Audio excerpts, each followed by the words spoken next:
the first time you realize, I'm going to bed, I've just stripped off, I'm going to bed, and I haven't seen my glands the whole day. It was like the day I earned my pilot's license almost level of joy.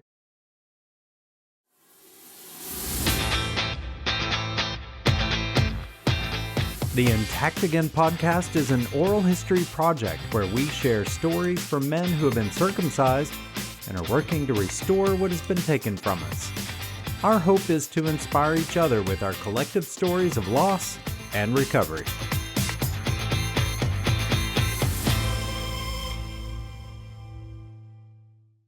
Our next guest is as classic as the classic cars and planes he loves to fly and drive.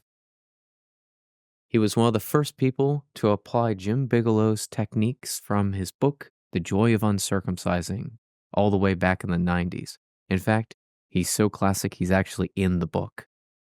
He tells us his fascinating story of the techniques and how they evolved over time, and how a lot of the things back then were trial and error. He's a straight man and ally from California who is proud to report he is a CI-7 now. Let's find out together how he got there. I think for most straight men, at least my age and younger, it is a hindrance because there's so much gay fear that they're afraid to be called gay or seen gay, and anytime they talk about a penis, "Why are you gay?"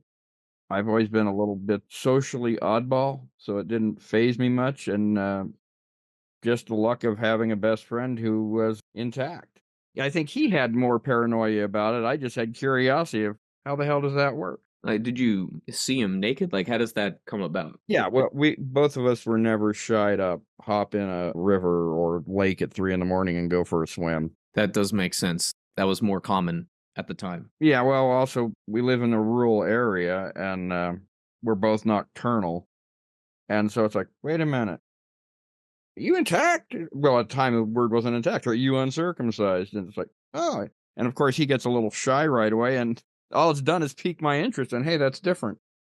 We'd known each other a couple of years, but, I mean, it's hard to remember, is it first when we were swimming up at the lake, when I saw it, or was it when I first was complaining to him about adolescent problems with things that are, "Why am I waking up with my, penis stuck to my sheets because of tears in the remaining inner skin?" And I remember him "I don't have that problem," and it's like everything I listed that was bugging me at, like, 14, "I don't have that, I don't have that," and the reason he didn't have that, he says, and he has a foreskin. When you found out, was that more like a feeling of relief or envy, would you say? More curiosity at first. Because the first I had known that I was circumcised, I was really tiny, but I knew scars meant you'd been hurt, and I had a scar on my penis. And my parents' excuse when I was like 5 or 6, my parents' excuse was, "Oh, it's where the doctor just snipped off some extra skin." And when you're 5, you buy that. When you find out, in your early teens that that guy hasn't had any of the trouble I'm going through every damn day, and no doctor cut off a part of him. Boy, does that perk up everything ears of going, "Hey, what's really here? What's going on? What's the truth?" Where were you born and raised? Mutilated at Queen of the Valley Hospital at Napa, California.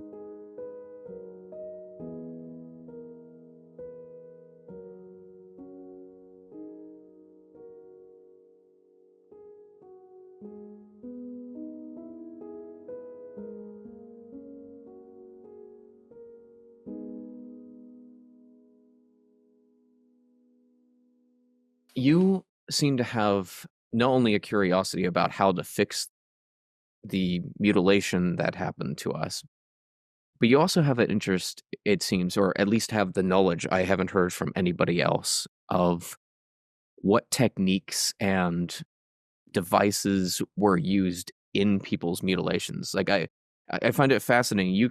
Somebody will describe an issue they have, and you'll go, "Ah, they use this device."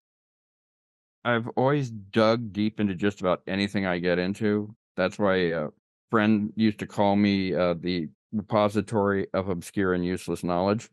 I've always been someone who has to dig at every I can't go part way into something. If I'm interested, I will go crazy, and so the history of mutilation and then the history of those trying to repair it, back to the repairs of Celsus, I resist digging, and so the devices, they like any mechanical thing, they leave their mark.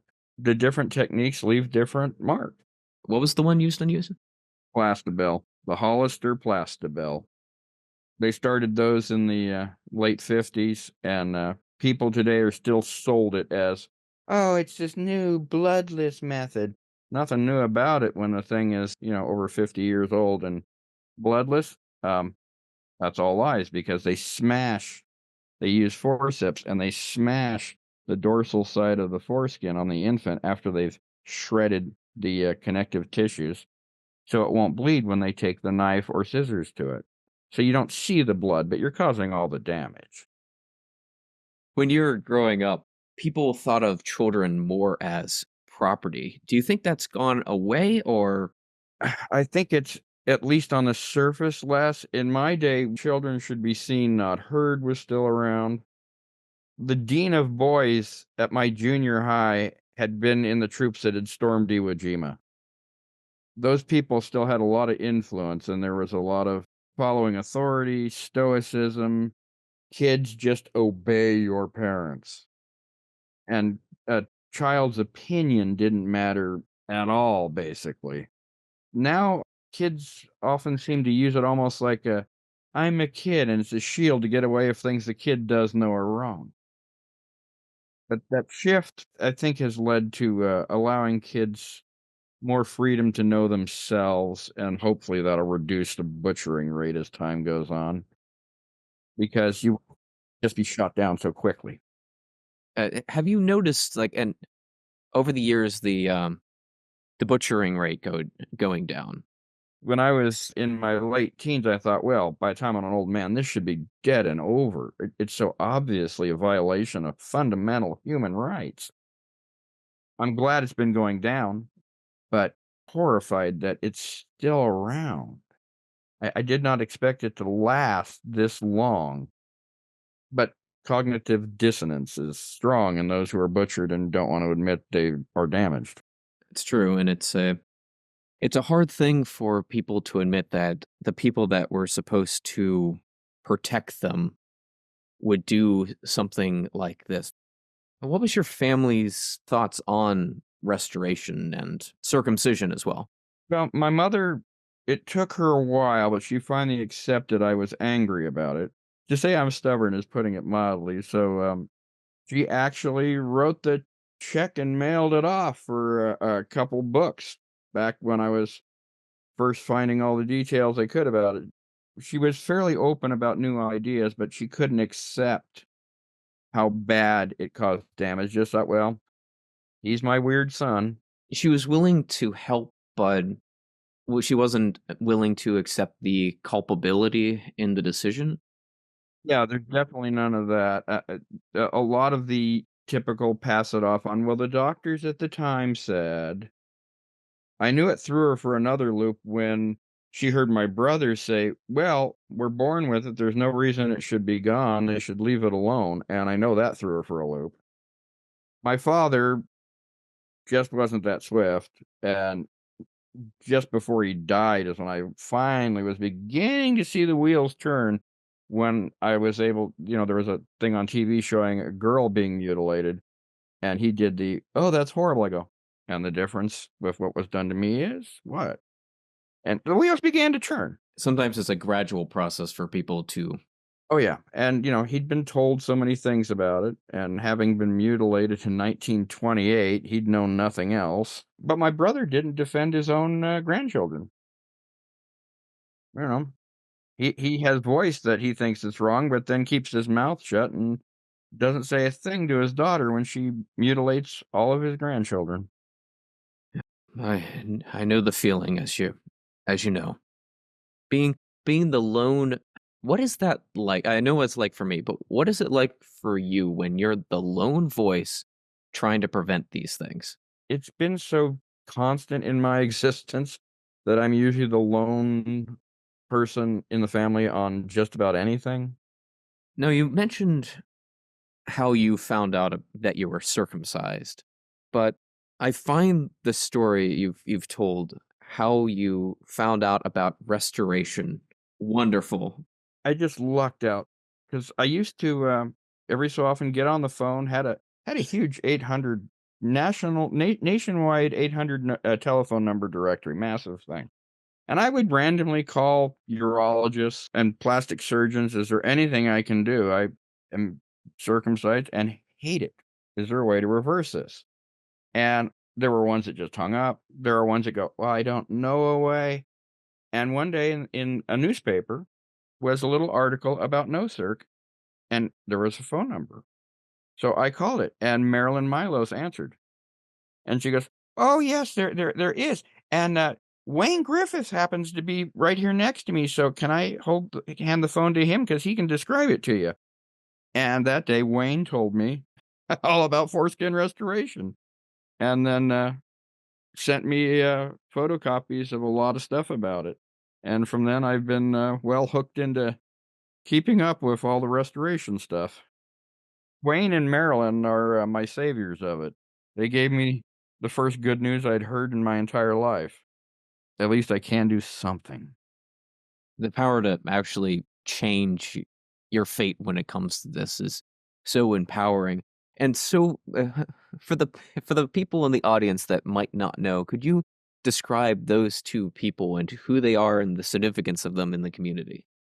Oh, well, Marilyn Milos is practically she is the founder of the modern restoration movement. When she was working as a nurse, a doctor had told her that, there's no reason to do this. And from then, she dug into it and then dug in her heels. That started a group to nurses were not going to participate in it. Starts no circ, start spreading the information. Wayne was a man who was restoring him. He was restoring himself, and he was always open to sharing with everybody his restoration. Back in the late 80s, early 90s, how often would a man take pictures of his penis wearing weird devices and publicly with his name on it? Here's this, try that. They started the modern movement in a way. During World War II, there had been people trying to hide from the Nazis and go back to Rome, and there's always been people trying to stop this. And you got into a very famous book, I hear. Yeah. When Jim Bigelow wrote The Joy of Uncircumcising, he took letters he'd get from people because he was the guy you contacted when you'd grown a little skin and wanted the more complicated techniques and making the foam cones and stretchers and all the early homemade stuff. And so he took quotes from the letters and took out everybody's identities.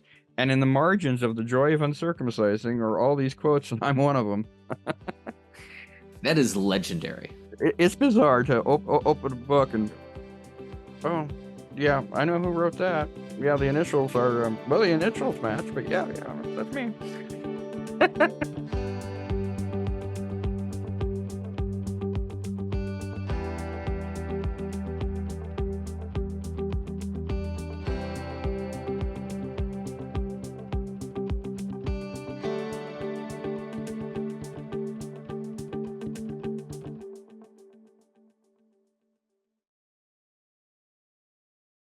So we know your family's like attitudes towards the restoration thing and circumcision, but what about your family's attitudes towards sex in general? And did that play any part in your discovery process?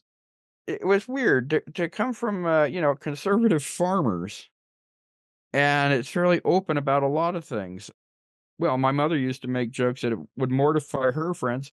She would tell dirty jokes with my grandfather. And this is in the 1940s when women telling dirty jokes, and with her father. Sex has never been a fearful, thing on my mother's side, and she always said, "I don't have to worry about teaching sex ed to any of my kids because, well, see all those farm animals? Yeah, that's what they're doing. There's no hiding it when you live on a ranch. There's what the animals are doing," and she would tell you the truth about what they're doing. My father had been a lot more shy about that kinda thing, but he also had no shyness about running around the house naked, or, if, you'd been outside getting something grungy, and he's like, "Ah, yeah, take your clothes off, spray it down water," he didn't care, especially anything that was just plain simple nudity, that was no phase to him, but he wouldn't talk about sexuality much. There is a distinction between nudity and sexuality, and a lot of people Oh, yeah. That's one of the things I have trouble still understanding with some people. It's like, the nudist groups are right. Nude is not lewd. They don't have to be connected. My mother's response for, when I was chasing, girls was like, "Keep it in your pants." That was it. That was her advice. Yeah, keep it in your pants. Fortunately, I didn't have those kind of weird problems put onto my head by my parents. None of those shames over something that what's to be ashamed of. If I had been gay, I think my father would have had trouble with it, but I don't think he would have ever pulled, like, some gay friends I know that have been disowned by their families and treated like real shit. I think he would have had trouble with it. My mother probably would have just kinda shrugged her shoulders and said, "Oh, well." So, there was never that fear either of trying to please them with my choice of girlfriends. There was no racism, which there were a lot of racist people still running around openly in the '70s. They kinda went into hiding for a while before you know who showed up. the Cheeto that won't be mentioned. Yeah, Cheeto Caligula, Mango Mussolini. Well, my mother's, one of her stories in the 1930s, her mother let her, during the Depression, let her pick out a baby doll because little girls all end up with a baby, well, not all, but most take to a baby doll. She picked a black one in the 1930s. My father, when he was working at a warehouse, a lot of the men working there were black, and he'd say, "You wanna go to a soul restaurant after work?" He'd go do it. Now, anybody that has realized the damage that is done by circumcision, this question will be obvious. But for those um, that it's not obvious for, why did you decide to restore? Oh god. I was in the drugstore buying tape right after I talked to Wayne. It wasn't even the next day. Just being able to start repairing what was done to me, amputating body parts when there's no disease, no damage, no good reason is just horrifying to me. I'm not a custom car. You don't remove my parts and try to smooth the deck lid. To me, it was just, barbaric what had been done. So, the ability to at least start reversing some of what the monsters had done to me, it would be like if I had been a Jewish person in World War II and had the tattoo, I would want that tattoo off my arm. I'd want that mark of the monsters taken off of me. And the same thing with the mutilation. It's like, okay, this monster with a Plastabell and a bunch of metal tools has put his mark on me. Get it off me. Even though it's a psychological itch, it's almost like a physical itch. There is a mark of somebody else on me. It's foreign to my body. It's not part of my body. It's a foreign object. It's like my immune system needs to attack it. Your psychological immune system is. Yeah. Yeah. I still don't like it. Even though it's hidden now, I don't have to see it. I still don't like it. And I know it's not just the psychological aspects of it and having that mark on your body, but it was also causing significant problems for you too. Oh, yeah. When you're a 14-year-old boy and you wake up and your penis is stuck to your sheets and it's dried blood from my remaining tissue, what little they left me, had torn during a nocturnal erection. Well, it scares the hell out of you the first couple times. And on top of it, the insecurities of adolescence are already terrifying, and that amplifies that up. It just ramps it up. In high school, they were pushing a lot of stuff about, oh, teenagers think they're invincible, and they've got this false bravado. And I was always like, Well, I sure don't have that. Total opposite. I'm constantly paranoid, like I needed another insecurity be stuck on me. Did you have anybody that you could talk to about that issue at the time? There's a few. My friend who's intact, that poor guy got an earful for years. Ah, poor bastard. A female friend of mine, she slowly came around to it, and her son is intact. And he will loudly tell you he's glad of it. Well, that is one success. Yeah, he's in his mid-20s. Well, it turns out the man she married was just like me about hating having been mutilated. I'm sure that helped his chances. Yes. Although I'd actually know his father's response to him complaining about it. His father said, "Does it work? Then shut up about it." That makes a very good point when it comes to men and Yeah. a problem in society. I've had women point this out too, is that men tend to only be valued for their value, their ability to do something. The penis is only for can you procreate with it? It's not the Mhm. pleasure of it. Yeah. Look at all the history of our species. Who do you send off to fight in the wars? Man, women and children first when a ship's going down. Yeah. And we're programmed as little kids even. Your father has to go overnight for work or something. Okay, you're the man of the house, take care of your mother. And they think they're making a little boy feel proud. Well, he might smile for that first minute, but if he starts thinking a few minutes after, wait a minute, I'm 7. I can't protect her. What the I think a lot of people, men and women both, when they're little, aren't particularly introspective. But if you're an introspective kid, that stuff is just baggage. Adult women are often treated by society as property of whatever man they're married to. And it's like, how is that's not equitable, folks. She's a human being. We have a lot of women who are good allies, but unfortunately, there are women who, like my niece, kept defending the mutilation till I cut her off. Yeah. It's very close to home, but I won't get into that. Everybody's got their own attitudes and stuff, but to me, cutting off normal, healthy tissue, that doesn't belong in opinion and attitude. That's a simple, blunt violation of the fundamental human rights of that child. What I find fascinating is that if it's done by a parent against their own child, Yeah. it's considered normal by American and some other societies. But if it's done in warfare, it's a war crime. It's a war crime. Yeah, it's actually codified. And I've run into people who, when you say it's a crime to cut a baby, well, where is that codified? Well, if we're going to go just by what's codified, Nazi Germany made it legal to kill the mentally ill. Yeah, so what's legal isn't often what's right. Yeah, powerful people will alter the laws to suit them. And lobotomies at one point were legal, and so was foot binding. Yes. All sorts of horrors were legal. The actual sterilization of both male and female children was legal in the mid 20th century, and even in the United States. Especially in the United States, the Nazis copied us.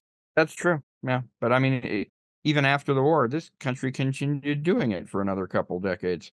Oh, my kid's mentally ill, so neuter him. My daughter's mentally ill. We don't want to risk of her getting pregnant. Well, it's called birth control. You don't need to take and surgically alter the person. Once again, taking away people's choice. Yeah, a man I've known for, my God, I've known him since somewhere in the 80s. He has a serious developmental disability that was chemically induced. He was perfectly normal in his first year or two of high school, and then whatever drugs he was getting into with his buddies, he's permanently 12. He's nearly 70, but he's 12.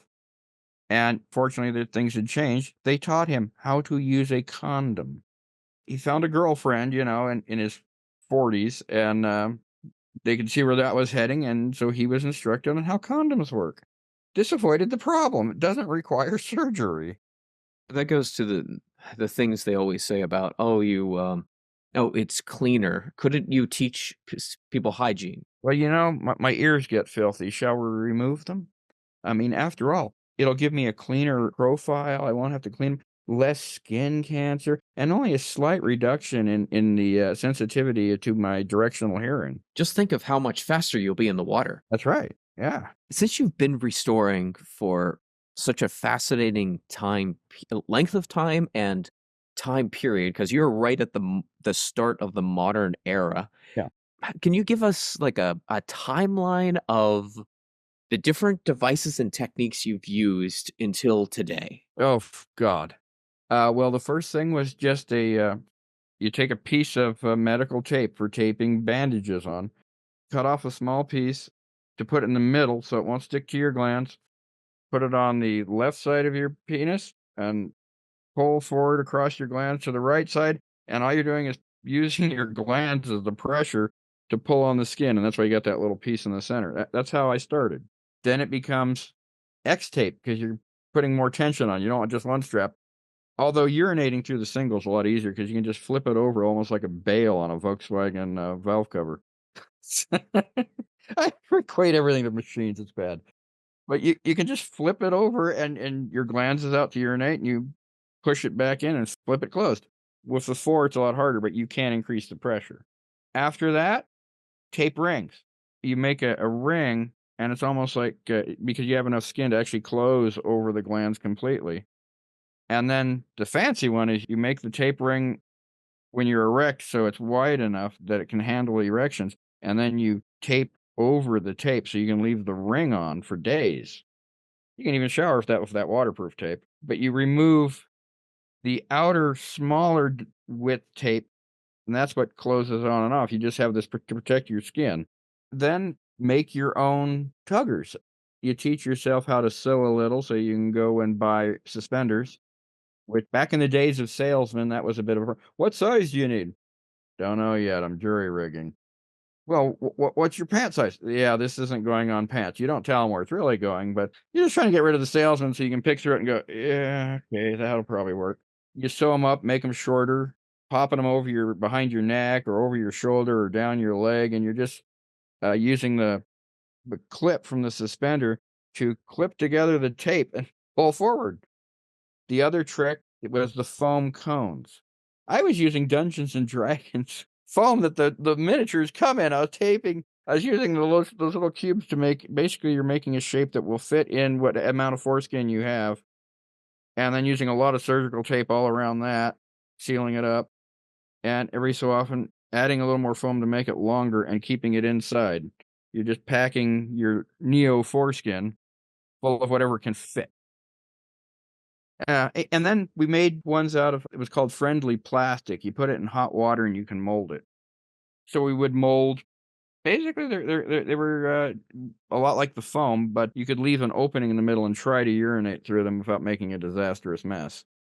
And then we made some out of Fimo clay that you bake in the oven, and I made several of those, and, you with the Fimo, it's harder, and you start working on how to hook the, suspender to the Fimo clay without breaking it, and molding in little clips and things to that. The Tug-Ahoy was one of the first devices advertised. I never did pick up a Tug-Ahoy, but Ron Lau's Tugger was one of the first, devices I ever got. I didn't get a Cat 1, but I got a Cat 2. That thing's indestructible. It's still in one piece. I could stick it on right now, the thing would still it's not the most comfortable in the world, but that is a workhorse. There was a device in the '90s. It was about a, 6, 7-inch long piece of hard plastic at the base, and it's a bottom shaft, and then there's a ring covered in black rubber that goes against the base of your penis. It's pushing against the, fat pad, and out at the end is a little notch in the plastic, and you have a film canister, and you tape like the old film canister technique, you tape that on, and then it's got a piece of surgical tubing, and you pull that and clip the end of the surgical tubing in the end, and so now you got surgical tubing being a somewhat flexible stress point pulling, and so it's pushing back against the body and pulling out at your taped up foreskin. Cool device, but, it's massive. You can't You can't really wear it anywhere except home naked. But a good device. You keep trying each of these and then modifying them here and there, like, oh, well, this would be easier if I cut that off there or add this. Did a lot of adding of soft foams to these hard plastic things that were very common in the 90s. Then oh, what was it called? The dial. That was a game changer for me. The original dial was a Super Bowl with a hole in it and a piece of plastic, basically a plastic stud threaded in the end of the Super Bowl, and then another Super Bowl at the end of that, and then a cap. You could do it without the cap, but with the cap, it made it so easy. The cap was a toothpaste tube cap with 4 notches cut in it. So you made what they called a modified J tape. It's almost a T tape, but it's a little more complicated to make. I learned how to make a lot of them in bulk ahead of time. You use painter's tape and rejuvenous tape. You set them up where there's like, it's got wings like a woman's sanitary napkin. You get an erection, you put the tape on, put the first Super Bowl ball down in, and you have adjusted the second one to whatever amount you think you can contain inside your neo foreskin, and the toothpaste tube cap goes on the top, and this has 4 tabs. And with a hole punch, you've made 4 holes, one in each tab, and you pull the tabs over and clip them onto the toothpaste tube. So now there's a long stretching device that is by tension. It's a dual tension device that you can pop off to urinate by just popping the 4 tongues, pull it out, urinate, shove it back in, pop the 4 tabs over. Game changer. It let me gain a lot. He made what he thought were improvements by casting his own rubber molds that were halves and not Super Balls. I always found the Super Balls more comfortable than the later custom parts. He just had instructions to make this, or did he sell this? That was a commercial product. Oh, and the other way you could use it, there's a hole drilled in the back of in the front of the rod that he had a metal key ring in it, a little tiny one, and you could also tug at the same time you were bitensional stretching with the inserted device. It's really an ingenious little gadget. I think they're still around, but I've got old ones when I feel like throwing one on that still work. I did have to add the much longer rod. He used to start with a small rod, and then you could buy, and I ended up with a very long rod by the end of that. That was a really good device. One of my problems between devices is every time I hit a milestone, like the first time it stays rolled over without me having to wear something. Tight jockey shorts, man, and I wore them a lot. It's just nice to not have to wear something, so I end up with a long break. The first time it'll hold over without the tight jockey shorts is another, hell yeah, great, and there goes another long period. I'm trying to resist that temptation now because it's been almost 3 years now that I don't have to wear underwear. I can go hiking up in the mountains naked, hop in the river and go swimming, climb back out. I won't have seen my glands the entire day. I can urinate through the foreskin like an intact man. Well, it's passed for doctors since 90-something. Doctors think I'm intact, but I'm a greedy bastard, and I want a little bit more. I know one of the most wonderful things I've heard from you and other restorers is just that feeling of being covered. It's a huge confidence boost in a way. It's almost like when you're little and you finally accomplish some hard task that people didn't think you could do because you're too young for that. Or, yeah, well, maybe you'll probably never get that. That's something your brother can do, but you're not good at it. Or whatever the put down is, mutilation is a surgical put down on us. So when we get a really good defeat over that, it feels good. The first time you realize, I'm going to bed, I've just stripped off, I'm going to bed, and I haven't seen my glands the whole day. It was like the day I earned my pilot's license almost level of joy. You heard it here first. Restoring, basically, it's like flying. Yeah. I'm curious, Do you restore while flying? I have. I've had devices on in the air. Yes. And the newer stuff keeps getting more and more comfortable. My God, you could spend... Well, it's common now for me to get 4 hours out of a Fit V4. I sure can't afford to fly for 4 hours at the cost of everything. So it would be no problem to go, cover it up before you get to the airport, climb in, fly off, and land, and never have taken it up. And I have worn a lot of devices in the air.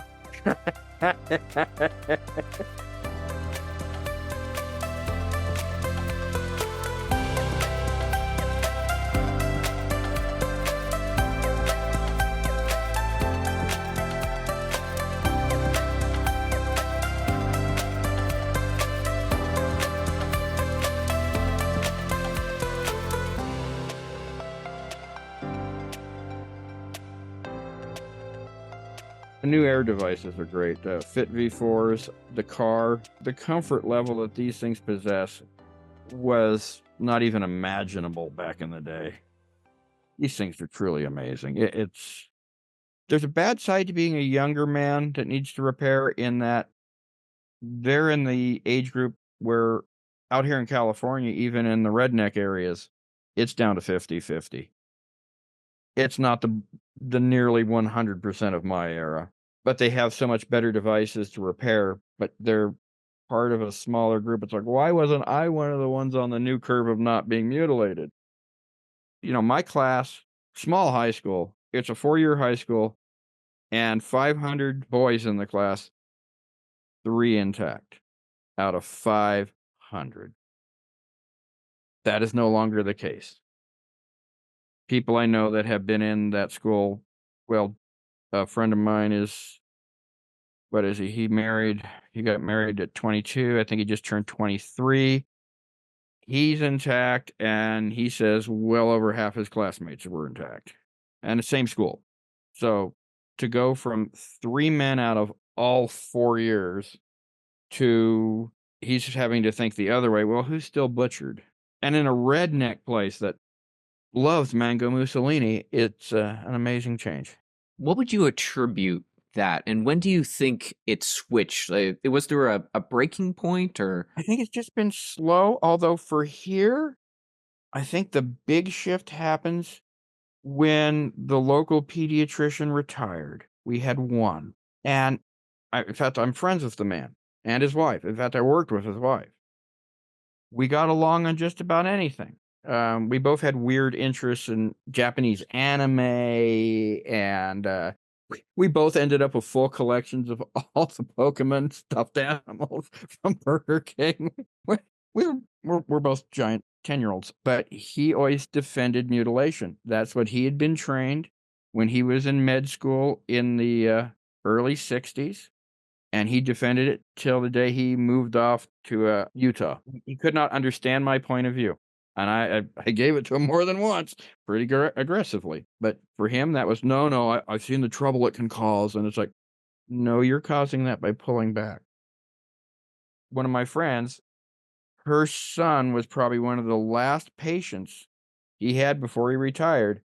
And she was able to keep his paws off his penis for cutting, but he pulled him back. And fortunately, her kid was an oddball who was already loose. But he insisted on tearing back. Got to make sure that there's no adhesions. And he never gave up that belief.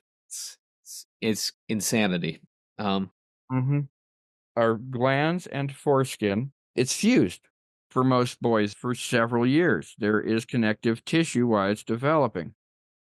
Tearing it loose now makes an open wound on the glands and on the foreskin.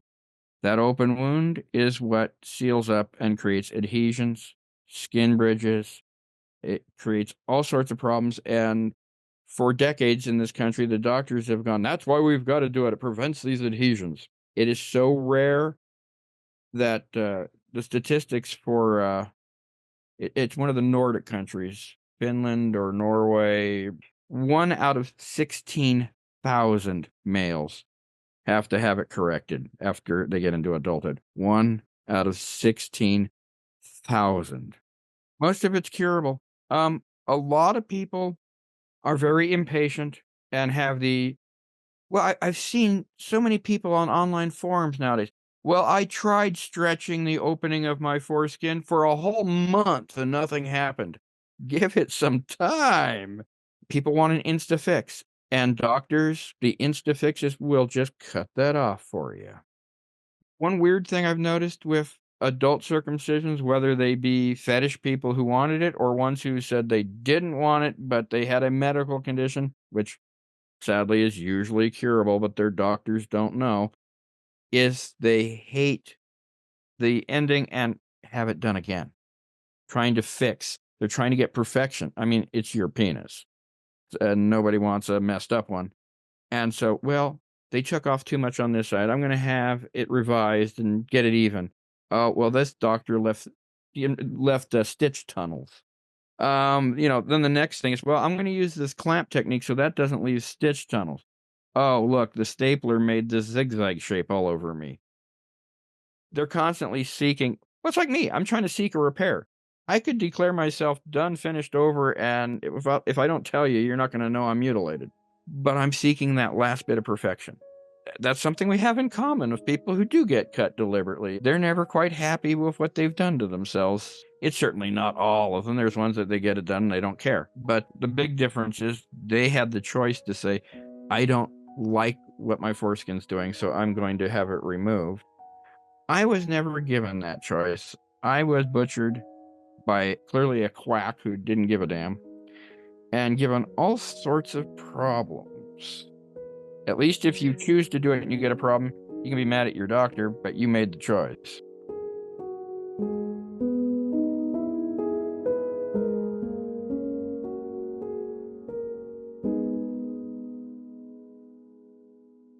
You've recently switched to air. Oh yeah. Yeah, I'm growing inner skin like I never have before. And that's how I've ended up with tunnel. If you stick your finger into the orifice of my foreskin, you're not hitting glands instantly. You got to get there. These air devices are great. And of course, that means inner skin clinging to dekeratinized glands, and that's a way better bond. So, yeah, I love these new air gadgets. The first air gadget I could never get to stay on. I forget what it was even called. And the potential was there. I kept trying to modify it, but I could never make that plastic cup stay on. I kept popping it loose. Then the foreskinned air cured that. But that's practically it might as well say built at the Spanish Inquisition if you do have to wear it too long. Great device, but 2 hours is I mean, I've pulled off more than 2 hours, but it's a bad idea. But yeah, that was the one that really took the potential and moved it from potential energy to kinetic energy. It works. But the Fit V4 has made it's not just potential, it's comfortable and stays on. I can still pop the car off. The car is hard for me to keep on if I'm doing anything. If I'm sitting out in the garden communing with my plants, it's fine. If I get up and walk off and go to build another plant table, it isn't going to stay on. But it is the most comfortable of devices. If you work an office job or something, that is the one. You might forget that you have it on when you go to the bathroom and you drop your pants on. Oh, yeah, that's still there. The improvements in the old ones 20 years ago were good, but these things have just taken a quantum leap ahead with the molded silicons. I suppose I should say thank you, weird porn toy industry, for making these soft silicons.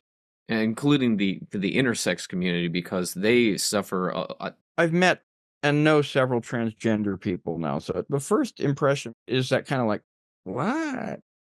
But I always said, well, the technologies that they're working on to make the transitions they want may be applicable to growing our tissues back. Something developed for growing a lady into a man to grow a penis instead of surgical at some point, maybe hormonally and altering the stem cells programming may allow them to grow a penis. And that would be great for us. So anybody that's bashing that while trying to regain their own is cutting off their nose despite their own face. These transgender people aren't trying to force anybody to become transgender. They're not trying to harm anybody. It's they feel they're in the wrong body, and all the technology developed to help them can easily someday be our savior as well. Why discount them? They're still people no matter what, even if it never does help us. They're still human beings. I want the respect to be offered my own body. I should not have been disrespected by a quack. Why should they be disrespected? Intactivism and foreskin restoration lead one, if you're going to look at it logically, to have to respect all people.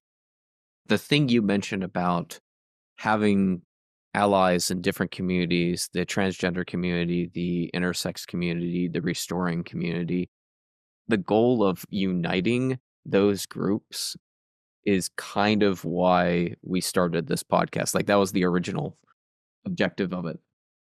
All of us are after the same thing, the genitals we want, not what society tells us we have to have. Whether that be caused by a jerk of a surgeon or a quirk of genetics, it doesn't matter. Our goals are the same. We want the genitals we want. I want my original genitals back. That other person may wish to have the opposite genitals they have, but we're both after the genitals that our mind says we must have. Why would I deny them that? It'd be the same as denying myself restoration. If a child is asking about restoration, I am hesitant because it is a body modification. Even though it's modifying back to the original equipment, it still makes me hesitate because you are changing your body. It's difficult for me to openly let little kids change their bodies, even though somebody already has done it to them. The potential for making mistakes as a small child is a higher percentage than that of an adult making a mistake. We're more likely to, whoops, that nope, got to take it off, rearrange it, put it, fix it back. Whereas a little kid is, it hurts a little bit, so what? I will also say I really wish the medical community had the self-reflection about consent and permanent alterations that you just demonstrated. Yeah, I hear both sides of the argument for like a child that has, I don't know what they call it, but what, we've all known people whose ears are practically hang gliding ears. They're sticking out a mile, and they do get teased as children. And so some people will allow the surgery on a child to have their ears pinned way back. I see both sides of the argument. One is, well, the kid's gonna grow up and that kind of teasing won't matter when you're older. But at the same time, if the 7-year-old is going, please, I want to have it done, they do have their own mind, their own thoughts, their own feelings. They are a sentient being. It's hard to weigh the pluses and minuses on how you choose at that.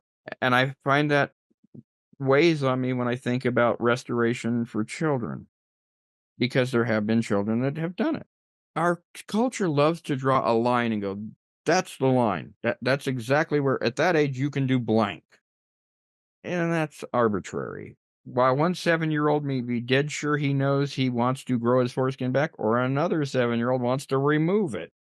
Another 7-year-old may be, I saw this on a cartoon, it's cool, and changes mine next week, right after the bandage comes off. I mean, It's something we've talked about with other people we've interviewed is that the mental challenges, like that's a huge part of it. It's not just the physical.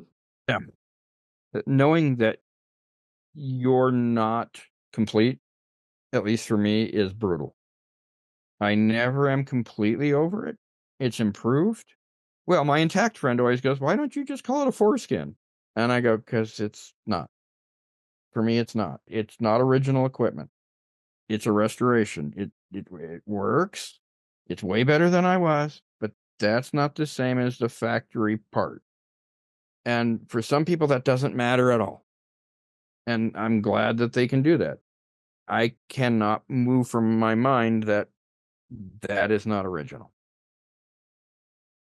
Even if a regenerative company figures it out someday and they grow me a complete, every last piece, no scar, I'm still going to know it's not original. It's still going to be in my mind. And whatever demon you deal with in your head is, well, your private demons. For some people, that won't matter, but another part of being cut will bother them. They were cut in a culture that doesn't cut, and that's their biggest stumbling block.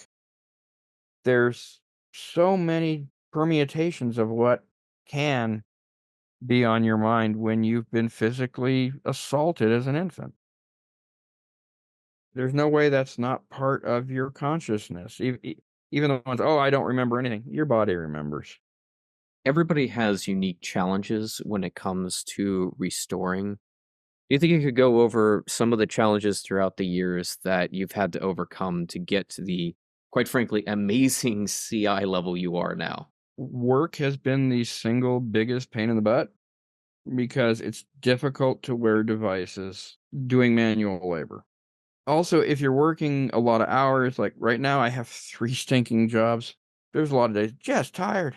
I don't feel like dealing with even the slightest new thing. I don't wanna turn that page. The calendar can stay a month behind. I'm too damn burned out and tired, and that definitely can happen with restoration. It is an added routine. Some people like routine. I've always been the opposite. Stick routine on me, and I tend to rebel against it. Utter mad chaos works far better for me for a lot of things. I am quite stubborn. Even if things take many, many years more than other people do, I will do it. And I've always been that way, and that's how restoration works for me. But my stubbornness has also led to my few injuries. One time with tape, back in the taping days, I managed to tape out blood flow in a little tiny section. It took a couple months for that to heal, and that was just with tape because I'm stubborn. I know damn well, it was like, "Well, it burns a little bit, but screw it. I'm not taking it off. I put it on." And some people don't get over that first boo-boo. There's people that have gone through without a single injury. There's a lot of us that have a little tear, the tape pulled off, and, oh, man, you pulled it hard enough that you're bleeding a little, or a myriad of things. You were wearing a hard plastic device and you were dumb enough to go out and play soccer. Well, the ball hits you in the genitals, and that hard plastic combined with the ball. Ow, ow, ow, ow, ow. There's people that's enough to stop them. They're done.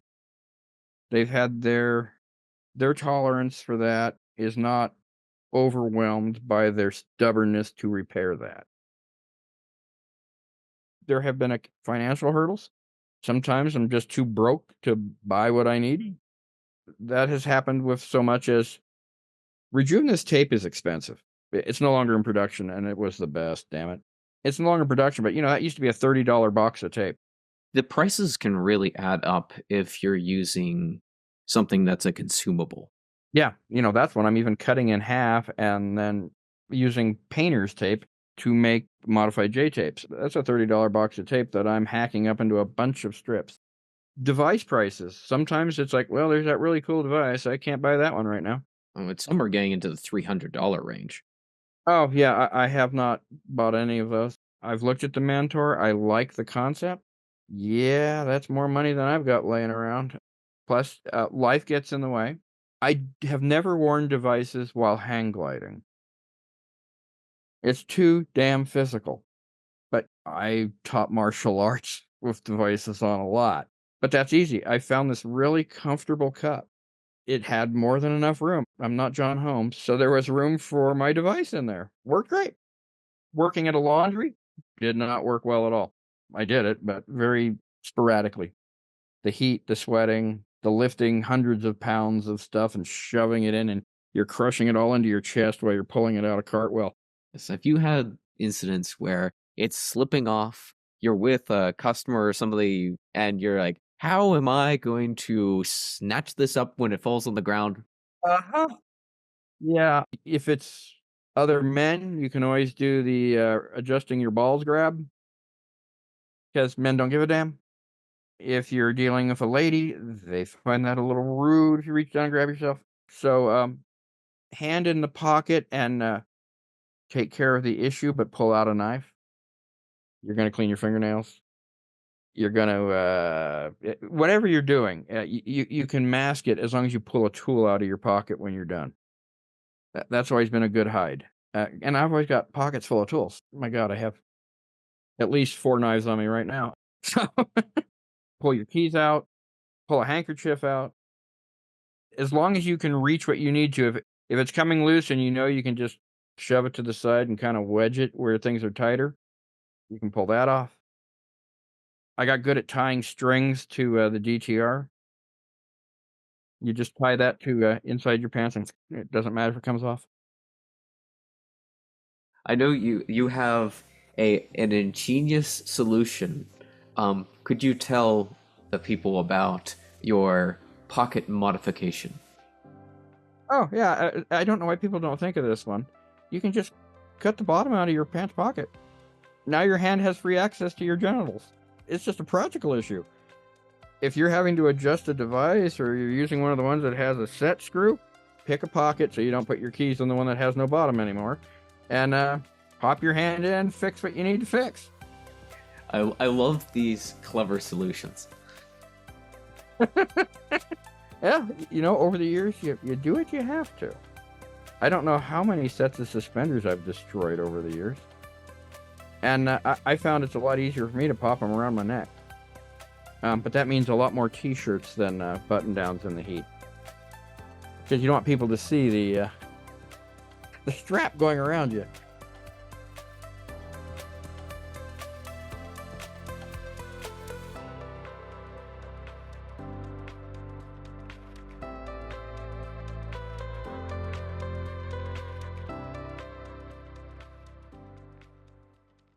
We touched on this a little bit, but how has your restoring process changed your perception of your body and how you feel about it? Uh, well, one is just maturing. As you get older, your body just becomes, at least for me, it's just your body. The things dumped on you as a young person just aren't there. As an old man, I have really become bite me. As I say to a lot of people, I'm fat, old, and ugly. If you don't like it, don't look. That is my usual response, even if I'm just shirtless. And then being covered again has made me even more comfortable in my skin and actually given me a little almost childish pride in it. If I get spotted naked, it's not so much of a you saw me, or even the normal mature just a so what. It's almost like, yeah, look, go ahead. Yeah, you can fix it. Bastards didn't leave their mark on me. I got rid of it. It becomes sort of that childish proud of, look, I did that. I mean, the mark put on us has so much baggage that people don't look at. Some people probably do not experience it, but I think a lot of people do and deny it. Face it, every time you have sex, whether it's straight, gay, your parents and that doctor, they're in the room with you. That mark is still there. You're never completely alone with your body once someone has surgically altered it. How has sex changed for you when it comes to restoration? Before getting reliable coverage, it was never better than a 40% chance of me being able to have orgasm in a reasonable amount of time and actually enjoy the time with a woman. After restoration, it's at least 60% chance of it being enjoyable, sometimes 70.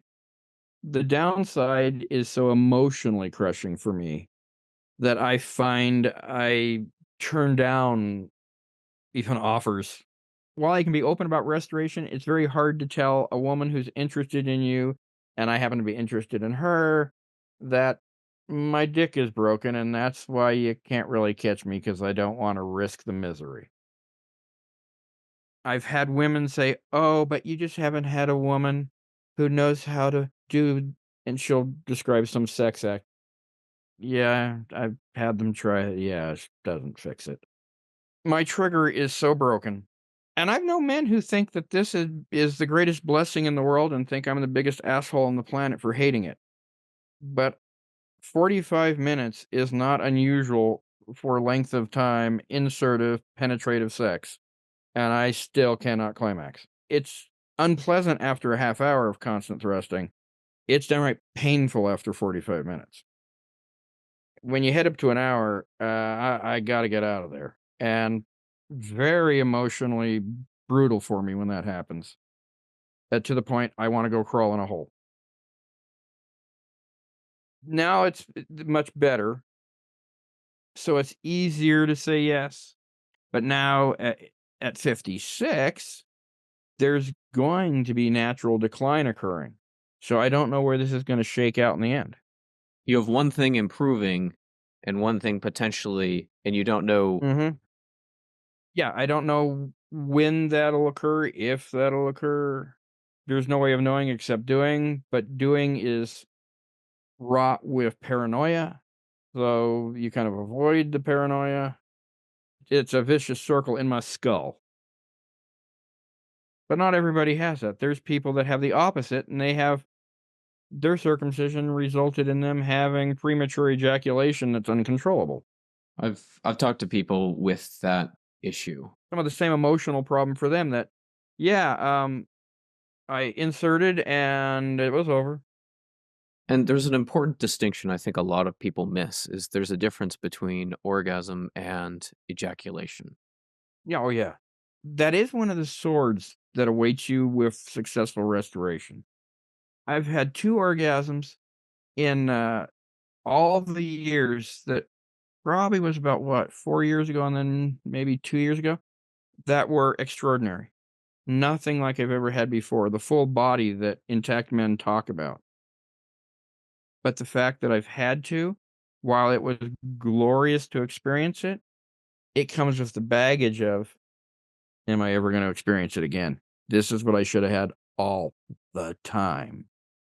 This was taken away from me. This is what it should have been. It'd be like getting a horse that it plods along, it plows, it pulls the cart, and then suddenly one day it wins the Kentucky Derby. Could it have done that from the start? What was kept from me? And the fact that it's only happened twice in several years, I don't think I'll be ever seeing that become common. But I've heard other men who've restored who have had better orgasms remain. There's a lot of men that say it gives them a lot more control, but I've never had any trouble with control. My trouble is actually finishing. Masturbation, you're dealing with your own anatomy. So you know exactly the rhythm, exactly the pressure, and that has changed with restoration. It used to be friction as a teenager, because that's all there was. It very quickly in the first, not even year of restoration, it was moving what little skin there was rapidly behind the glands, but just using the little bit of loose skin. That was where it is. And now I can do the full foreskin on and off stroking. It changes. And anything like that, it, of course, is going to change. I've changed the anatomy. But what would that have been if I had been intact at 14? Or intact the whole time. It is a hard thing to explain the experience. It's one of those words kind of fail you. It's just so good, but it's followed by melancholy of this should have been my normal. Yeah, just the idea of this is what was intentionally taken away from me. Yeah, and most people won't acknowledge it. They'll go, "Oh, it still feels good." It doesn't have to feel good. It could have felt great. It didn't have to be just good. It could have been great.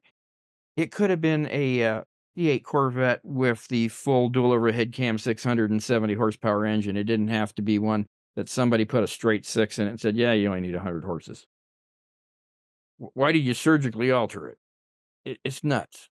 We're a weird species, and then I do try to temper my thoughts with there's people that's what they wanted, that's what they like.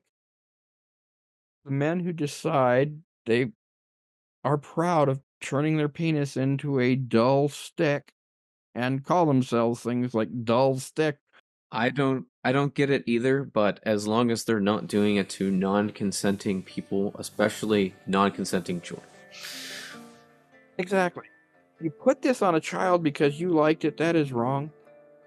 That child is still its own person. I don't have a right to alter a child if it's mine. And that's not just its genitals. If the child is different sexually, it's not my business. If the child is different interest, if the kid wants to be a redneck, red hat wearing orange mango psycho lunatic, I can try to talk him out of it, but he has his own, he, she, it has its own opinions, beliefs, thoughts.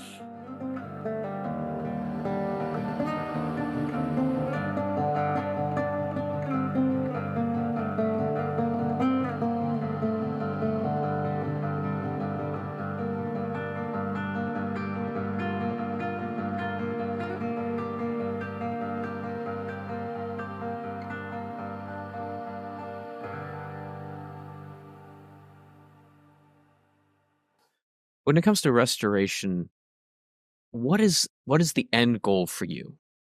Just, I would like, on the rare occasions I'm with a woman, I would like it to function as if I had never been chopped up. At least, even if the nervous system response is off, at least the mechanical function works, which it mostly does now. But, after climax, wash up, don't see my glands, have to pull it back to clean it, let go, and it goes back on its own. Where I'm no longer thinking about it as much.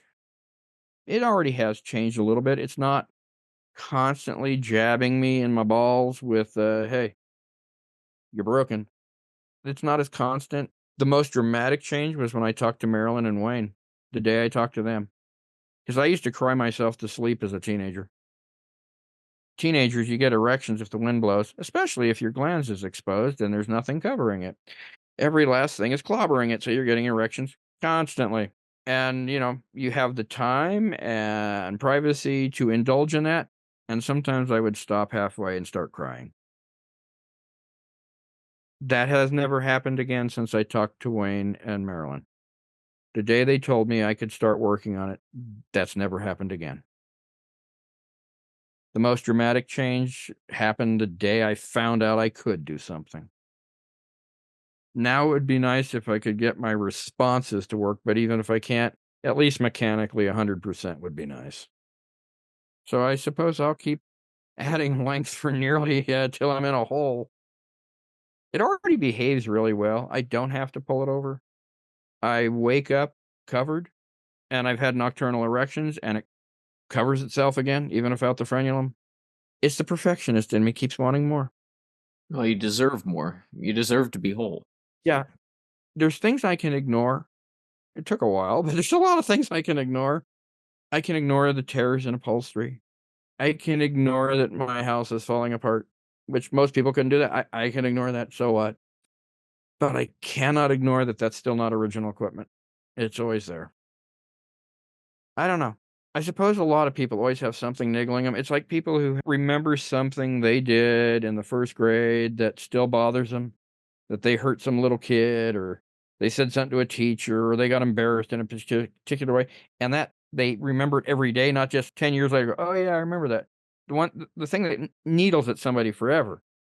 And shrinks will always just give people, well, we need to transference and go through it, and it's, yeah, that's. I've never been good at any of those kind of things because I'm like, oh, so there's your lie to yourself trick to make it go away. I can't find a way to lie to myself and make my penis become normal. What do you like most about restoring? Control. I have control over fixing what I can. It's no longer completely out of my control. My body never quite feels like my body. It's never been mine. Less than 24 hours old, they took my body and took it away. This is returning some of it and my control over what's left.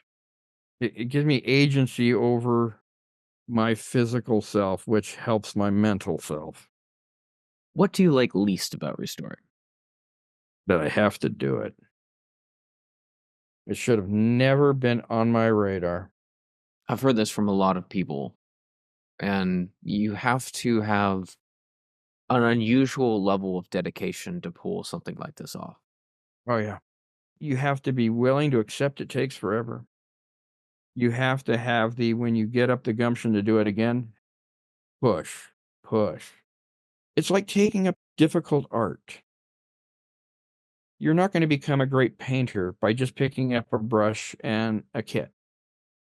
It's going to take dedication and sometimes frustration, pain. You may quit for large periods of time, but you have to have the drive to go back. Same as learning a difficult instrument. It's something I need. That's awesome. This next question is a bit heavy, but I think it's an important one. How has resentment and forgiveness factored into your restoration journey? Um, I have an insane amount of anger and resentment. I haven't been able to forgive anybody involved. Wasn't able to forgive my parents. They never apologized. My mother kind of sort of hinted at it, but never an actual apology, a bit of deflection.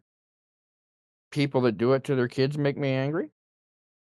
The doctors that promote it make me livid. The one thing I know this isn't going to be any kind of solace, but the one thing I try to remember is something that Richard Dawkins pointed out. It is when people that deny evolution say that what's the use of half an eye? And people that are completely blind would do anything to get half. To have half that eye, yeah, they would. For some, I don't know if it was a book or a TV show or a TikTok or something, but for some reason, a lot of the young folks that I knew, all at the same time, were all asking, if you could change one thing, anything in your life, what would it be?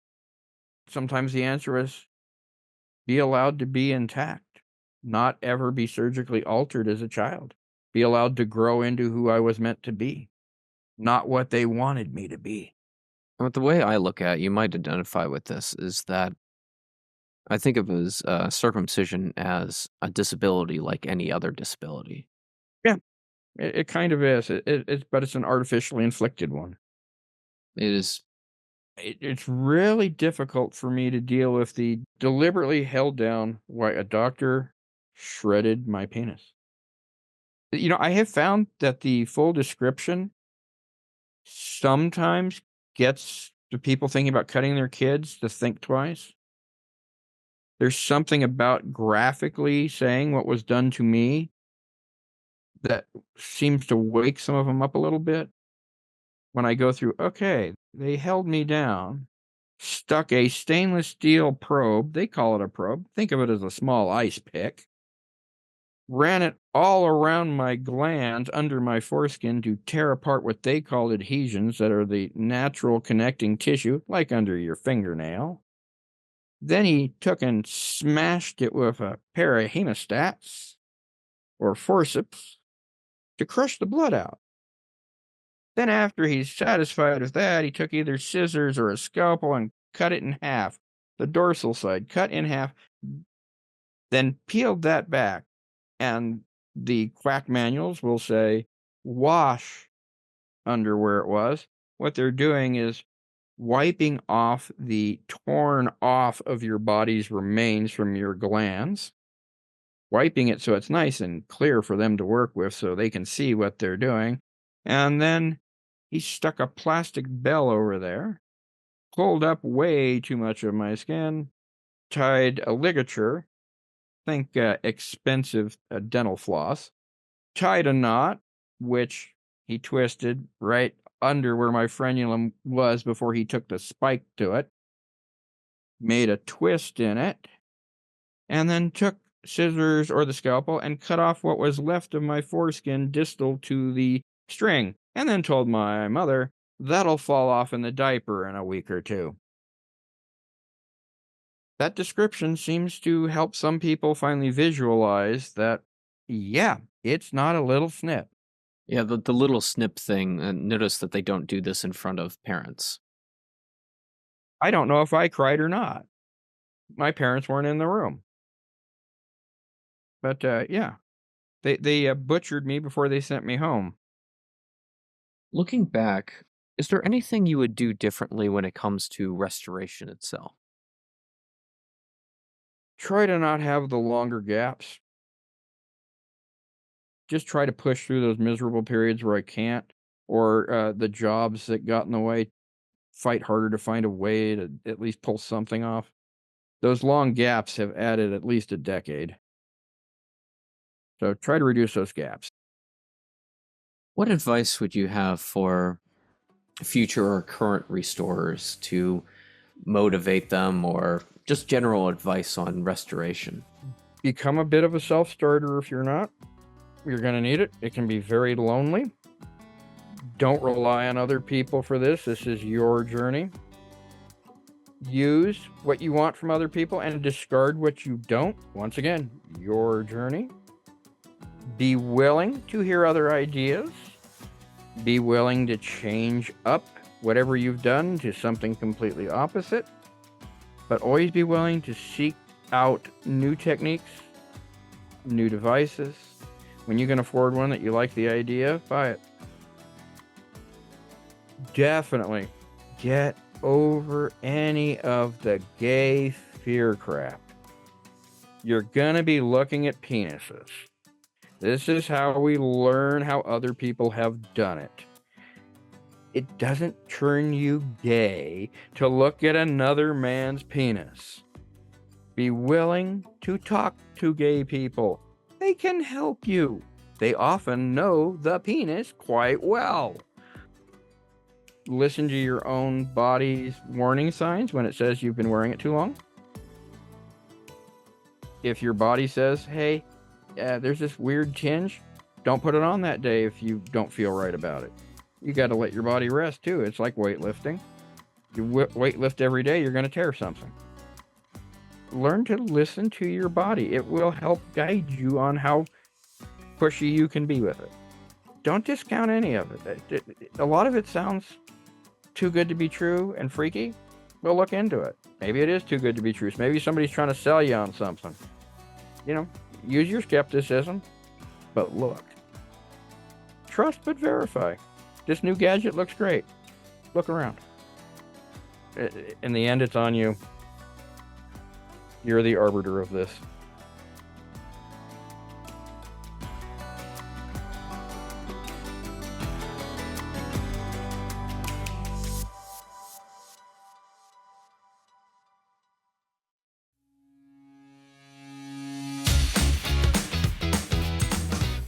This podcast is hosted by Dick Guyver and edited by Open Roads. If you enjoyed this episode, please hit the subscribe button and share it with your friends. Want to join our weekly video chat? Click the link in the show notes for details. We also need your help to keep this podcast going.